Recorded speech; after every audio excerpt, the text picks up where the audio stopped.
सेवारो नमस्कार यहाँहरु सम्पूर्णलाई। म रमेश लिम्बू, हाल दक्षिण कोरियाबाट। म चाहिँ 90 डेजको रियल च्यालेन्जमा छु। आज चाहिँ डे 41 मा छु र आजको टपिक चाहिँ one small change that gave me a big result.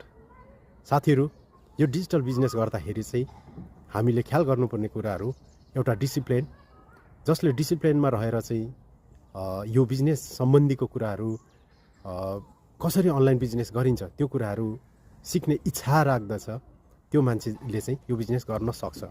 र अर्को कुरो टाइम म्यानेजमेन्ट।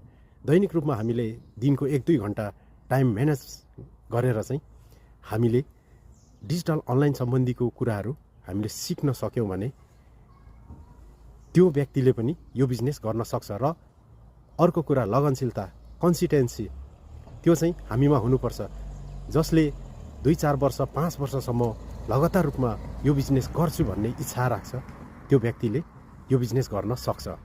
र मैले देखेको जति पनि मभन्दा अगाडि लाग्नु भएको छ 2-3 वर्ष 4 वर्ष 5 वर्ष अगाडि, उहाँहरूले लगातार रूपमा डिसिप्लिनमा रहेर र टाइमलाई म्यानेजमेन्ट गरेर चाहिँ अहिलेसम्म उहाँहरूले यो बिजनेस गरेर चाहिँ उहाँहरूले राम्रो इन्कम गर्न सफल हुनुभएको छ।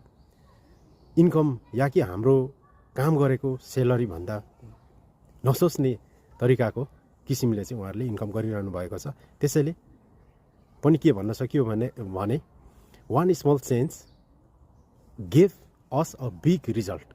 त्यो चाहिँ यो डिजिटल बिजनेसमा छ साथीहरू। अन्तमा मेरो भिडियो हेरेर साथ दिनुभएकोमा यहाँहरू सम्पूर्णलाई हार्दिक धन्यवाद भन्न चाहन्छु। हवस् त, यहाँहरूलाई धेरै धेरै धन्यवाद।